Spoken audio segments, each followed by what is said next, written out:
When the name Supermarine comes up, it conjures immediately to mind the Spitfire, the company's most successful and iconic aircraft.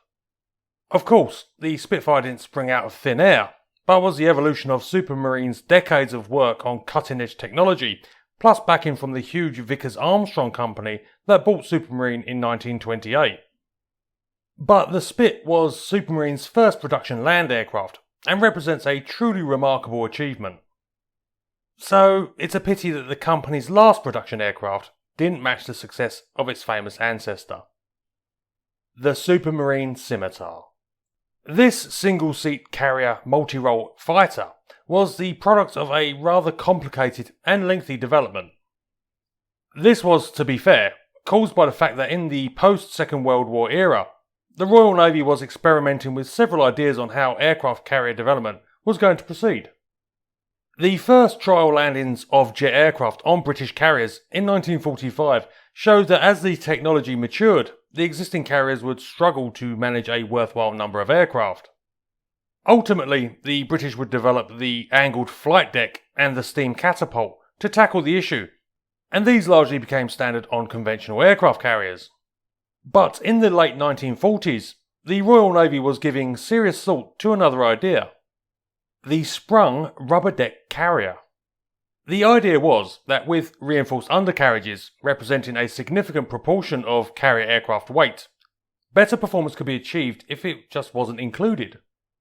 In fact, it was calculated that designing aircraft without undercarriages could cut as much as 15% off their tonnage. Carriers would be fitted with a special deck that would allow an aircraft to snag an arrestor wire and effectively have a controlled crash landing. I mean, they basically splatted onto the deck. The idea worked, kind of, and Supermarine was directed to begin development of a new twin-engine fighter aircraft that could operate on this type of carrier deck. This aircraft, the Vickers Supermarine 505, was rapidly supplanted in 1948 when the Royal Navy decided sprung decks were a bad idea after all and wanted the new aircraft to have an undercarriage after all.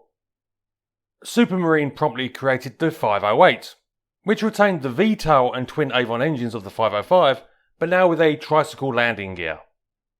The 508 prototype flew in 1951, with a second and improved version following in 1952.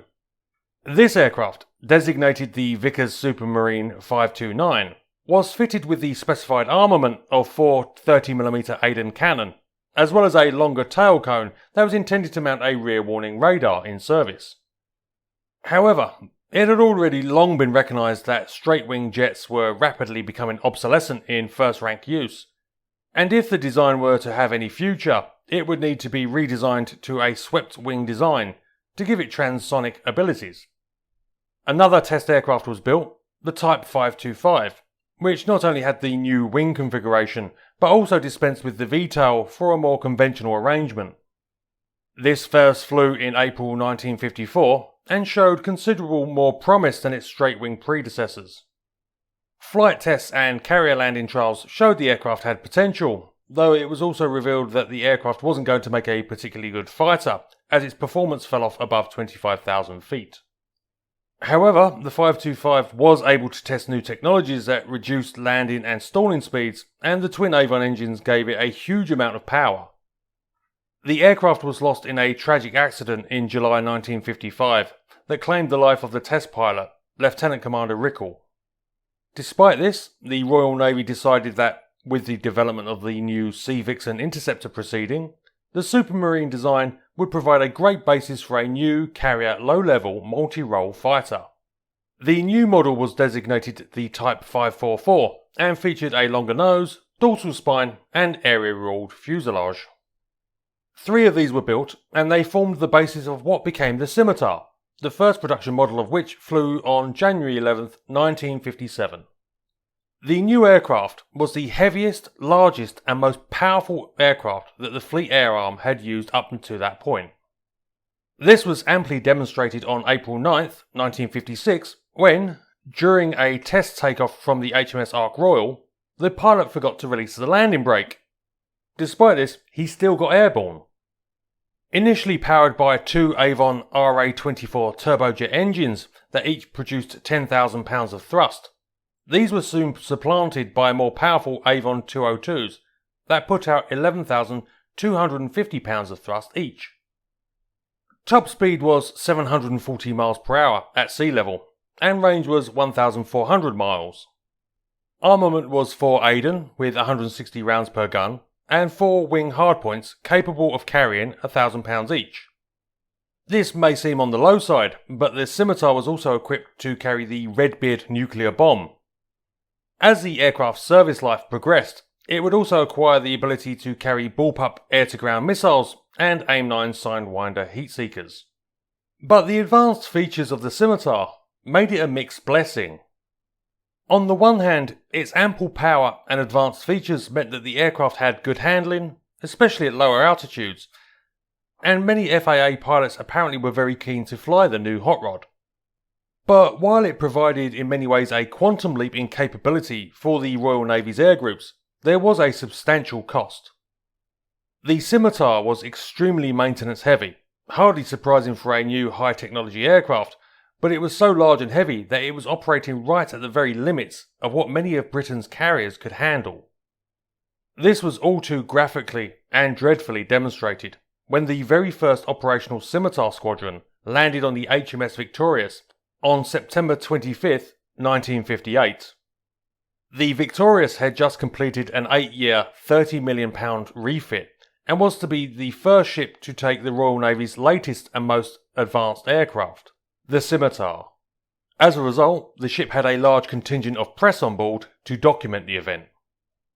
The commander of 803 Naval Air Squadron, Commander John Desmond Russell, made a textbook landing in his Scimitar.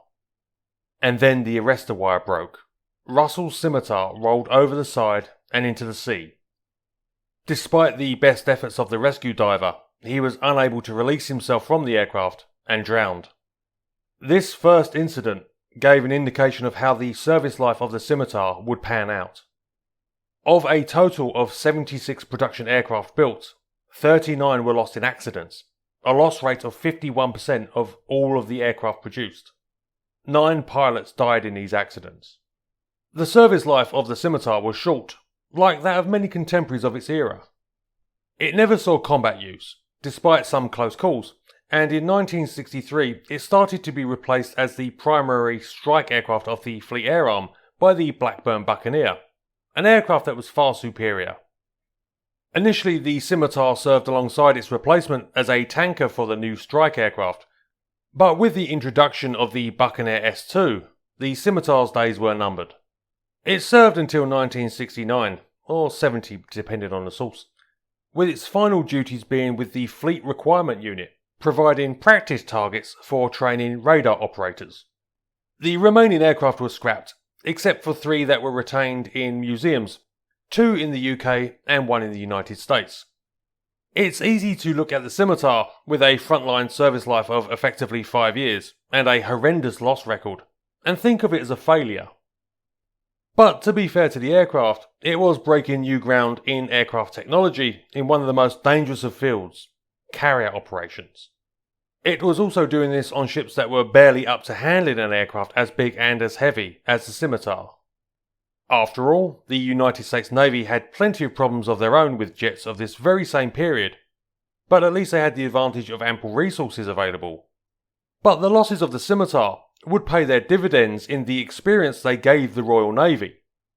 This meant that as the service invested in the 1960s in even bigger and more complex aircraft, like the Buccaneer and the F-4 Phantom, their crews had experience of aircraft operating at the limit of capacity that were a step up from the first generation naval jet fighters. So perhaps it isn't fair to judge the Scimitar too harshly, despite its record.